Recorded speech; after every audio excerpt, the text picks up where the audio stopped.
नमस्कार, मैं हूं नीलू। तो सीरिया को लेकर जिस तरह से लगातार वहां पर हम देख रहे हैं कि इजराइल वहां पर आगे बढ़ता चला जा रहा है, सीरिया के अंदर दाखिल होता चला जा रहा है। हमले लगातार सीरिया पर इजराइल के हो रहे हैं, लेकिन अब इस बीच नेतन्याहू के सामने तीन बड़ी चुनौतियां सीरिया को लेकर सामने आ रही है। ये तीन चुनौतियां आखिर नेतन्याहू के सामने क्या है, किस तरह से ये चुनौती से पार पा पाएंगे क्या नेतन्याहू? बातचीत करने के लिए मयंक मेरे साथ जुड़ गए हैं।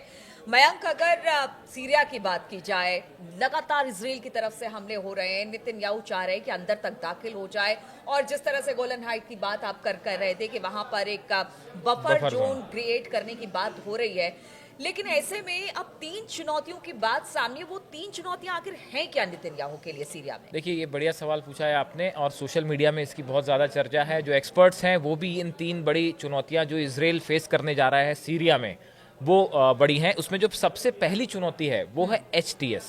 ये जो संगठन है जुलानी, जिसके चीफ हैं, जिन्होंने बशर अल असद को जिसने डिथ्रोन किया, और अब माना जा रहा है कि बड़ा एरिया जो है वो HTS के हाथ में है और वही तय करेंगे कि अब सीरिया पे अगला शासन किसका होगा। नेतन्याहू ये चाहते हैं कि किसी भी तरह HTS जो संगठन है, जुलानी जो है, वो कहीं इजराइल के खिलाफ ना हो जाए, कहीं वो इतने पावरफुल ना हो जाए कि वो इजराइल के लिए आने वाले वक्त में एक चुनौती बन जाए।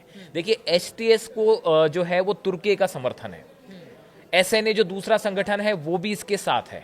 तो इस समय HTS के जो लड़ाके हैं ये सीरिया में मजबूत पोजीशन में है। और देखिए, अभी जो लेटेस्ट खबरें आई हैं उसके मुताबिक कि जो सीरिया की बशर अल असद की सेना है, इसकी एक टनल जो है, एक सुरंग थी बड़ी, इसको HTS ने अपने कब्जे में ले लिया है, खोज निकाला है, जहां पे बड़ी मात्रा में मिसाइल्स मिले हैं। और ये हथियार जो लगातार मिल रहे हैं, चाहे टैंक्स हों, चाहे मिसाइल्स हों, चाहे बख्तरबंद गाड़ियां हों, ये सब HTS लगातार अपने कब्जे में लेता जा रहा है। तो पिछले कुछ समय में देखिए, बशर अल असद के हटने के बाद से, जब से वो हटे हैं वहां से और रूस चले गए हैं, उसके बाद से HTS तेजी से मजबूत हो रहा है। अब नेतन्याहू को ये डर सता रहा है कहीं ऐसा ना हो कि इसकी हालत भी हिजबुल्लाह की तरह हो जाए। देखिए, HTS और हिजबुल्लाह में अभी आपस में किसी तरह की दोस्ती नहीं है, बल्कि दोनों में अनबन वाली सिचुएशन ही है। लेकिन नेतन्याहू को यह डर सता रहा है, जैसा कि चर्चाएं हैं, कि कहीं ऐसा ना हो कि आने वाले कुछ दिनों में HTS सीरिया में पूरा शासन जो है वो HTS। मयंक, यही कहा जा रहा है कि अगर उनके हाथ ये वेपन दूसरी बात ये जो आपके, हाँ, आप बिल्कुल ठीक कह रहे हो। तो देखिए, पहली चुनौती की बात करी हमने कि जो डर है नेतन्याहू को, कहीं HTS अगर हमारे खिलाफ हो गया तो क्या होगा। दूसरा जो है, ये जो हथियार है बशर अल असद की सेना के पास अच्छी बड़ी मात्रा में, देखिए नेशनल आर्मी थी उनकी, उसके पास बड़ी संख्या में हथियार है, और बहुत बड़े पैमाने पर ईरान से भी हथियार सप्लाई किए गए जो कि हिजबुल्लाह को जाते थे, वो सीरिया के रास्ते ही जाते थे। तो सीरिया इस समय हथियारों की स्मगलिंग का एक बड़ा अड्डा है, था काफी समय तक। और देखिए, वहां पे बशर अल असद की सेना के पास भी हथियार है। अब नेतन्याहू इस बात को लेकर परेशान है कि कहीं ये हथियार जो है वो अगर उनका इस्तेमाल सीरिया इजराइल के खिलाफ होने लगा तो फिर इजराइल क्या करेगा, या फिर ये हथियार अगर हिजबुल्लाह के पास चले जाते हैं तो फिर क्या होगा। अब देखिए, ये हो गई हमारी दूसरी चुनौती की बात। अब एक तो तीसरी बड़ी चुनौती है, वो देखिए, वो बफर जोन की है।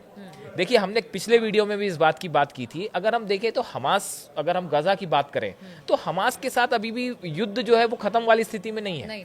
वहां पे भी अभी भी जो है वो अलग अलग जो लड़ाके हैं वो इजराइल की सेना को निशाना बनाते हैं, उसके टैंक्स पे हमला कर रहे होते हैं। तो गाजा जो है वो अभी स्टोरी खत्म नहीं हुई है, वो एक अभी भी जो है वहां पे चीजें जा रही हैं।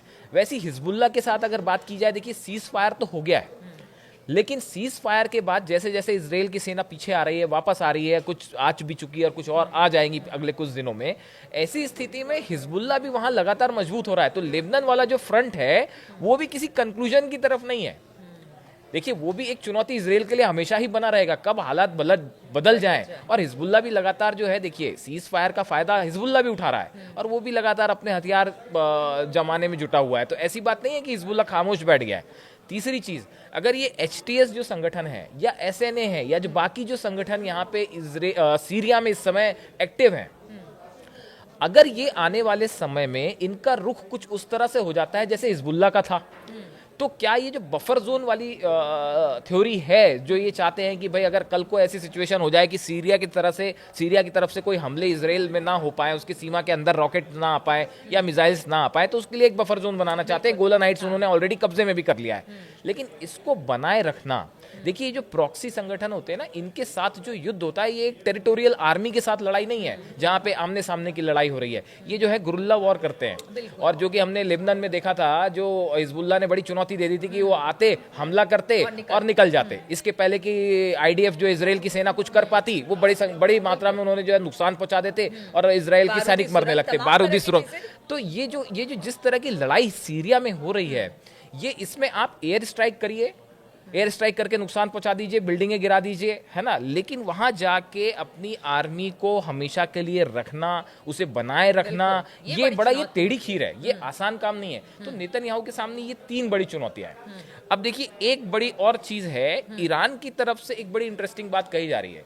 ये जो है खामेनेई की तरफ से, देखिए, रूस, भले बशर अल असद जो है, रूस और ईरान का उनको समर्थन था, अब वो वहां से बाहर हैं, लेकिन इसके बाद भी ईरान और रूस जो हैं, वो दोनों पूरी हालात पे उनकी नजरें हैं, एक एक चीज पे, और आगे क्या करना है। देखिए, इस पूरे इलाके में जहां बैलेंस ऑफ पावर अगर जरा भी कोई एक पक्ष मजबूत डगमगाता है, तो आप देखिए स्ट्राइक हो जाती है, वॉर हो जाता है। अगर जब ये लगने लगा था कि इजराइल जो है पावरफुल हो रहा है, ईरान ने उसका जवाब दिया और रूस ने कहा, पुतिन ने, कि इनको जवाब दीजिए, जवाब मिला। तो ऐसी हालत फिर से सीरिया में भी होने वाली, जो मुझे लगता है, या जो सोशल मीडिया पे चर्चाएं हैं, कि अगर एक पक्ष सीरिया में हावी होगा, चाहे वो इजराइल और अमेरिका हावी हो, तो उसका जवाब रूस की तरफ से, ईरान की तरफ से आज नहीं तो कल जरूर मिलेगा। हालात जरूर खराब होंगे। अब देखिए, खामेनेई क्या कह रहे हैं। खामेनेई कह रहे हैं कि इसमें कोई शक नहीं है कि सीरिया में जो कुछ भी हुआ वो अमेरिका और इजराइल की योजना थी। इसमें एक पड़ोसी देश, वो तुर्की का नाम नहीं लेना चाह रहे असल में, जो पड़ोसी देश कह रहे हैं, हाँ, इसमें एक पड़ोसी देश ने भी अपनी भूमिका निभाई है। और यह भी ऐसा कहा जा रहा है कि हर कोई ये देख रहा है, लेकिन मुख्य अपराधी साजिशकर्ता और यह पूरी योजना को अंजाम देने वालों का निर्देश केंद्र अमेरिका और इजराइल है। इनडायरेक्ट वे में इजराइल और अमेरिका उन्होंने जो है, ईरान जो है, उसने सीधा सीधा इनके ऊपर दोष दे दिया है कि भाई सीरिया में जो कुछ हुआ, तो अब इसमें कोई मतलब आप देखिए, वाकई ऐसा हुआ भी है कि सीरिया में इस समय जो है करीब 6 देशों की सेनाएं वहां पे अंदर हैं और वो लड़ाई चल रही है। और ऐसा लगता है कि सीरिया जो है हर हिस्से में अपना शेयर, हर कंट्री अपना शेयर चाह रही है। लेकिन इस पूरी स्थिति में जब भी एक ऐसी स्थिति बनती है जहां प्रॉक्सीज लीड करते हैं, जहां ये नहीं पता कि सरकार किसकी होगी, जहां ये नहीं पता कि नेशनल आर्मी किसकी होगी, जहां ये नहीं पता हथियार किसके होंगे, यहाँ ये नहीं पता कौन किसका समर्थन कर रहा है, ऐसे हालात में जब भी किसी देश के आसपास, सीरिया के पास लेबनान स्थिर है, सीरिया स्थिर है, गजा में अपनी लड़ाई चल रही है, तो ये कई फ्रंट हैं जो कुछ देर के लिए इजराइल इससे संतुष्ट हो सकता है, लेकिन लंबे तौर पे नेतन्याहू भी ये बात समझते हैं कि ये बड़ी चुनौती है। और अगर एसटीएस जैसा कोई संगठन अगर खिलाफ हो जाए तो मुश्किल हो जाए। और यहाँ पर उठता है, क्योंकि ये तो इजराइल का डर है जो उसके मन में है कि क्या होगा। ये 3 बातें हमने कर ली है, लेकिन कहा यह जा रहा है कि अगर इसी तरह के हालात सीरिया में रहे, तो चाहे वो आईएसआईएस हो, अलकायदा हो, एक बार फिर से वहां पर एक्टिव हो सकता है, जो कि इजराइल या फिर अमेरिका के लिए मुफीद नहीं है। देखिए, ये जो सीरिया है ना, ऐसी जो कंट्री हैं, जिस तरह का सीरिया में सिचुएशन है, ये एकदम फर्टाइल सिचुएशन होती है जो प्रॉक्सी संगठन होते हैं या जो आतंकी संगठन होते हैं, उनको पनपने के लिए। और देखिए, यहाँ पे इस पूरे इलाके में एक बहुत जबरदस्त गुस्सा है इजराइल के अंदर। यहाँ पे आम जनता भी जो है बुरी तरह से परेशान है और पलायन कर रहे हैं। और इसके साथ ही जितने अलग अलग संगठन हैं, कम से कम 6 संगठन हैं जो इस समय al Qaeda, ISIS, STS, SNA, SDA, ये सब जो यहाँ पे एक्टिव है, ये सब अपने अपने एरिया में पावरफुल हैं। ऐसी सिचुएशन में एक स्थिर सीरिया, एक स्टेबल सीरिया का निर्माण करना, ये अमेरिका, इजराइल, तुर्की, रूस, ईरान सबके लिए बहुत बड़ी चुनौती है। और जब तक सीरिया अनस्टेबल रहेगा, ये हालात रहेंगे, तब तक ना इजराइल सेफ है और ना ही तुर्की के लिए भी ये एक बड़ी चुनौती बना हुआ है कि इस पूरे एरिया का क्या होता है। और ईरान और रूस तो इस पे नजरें बनाए हुए हैं।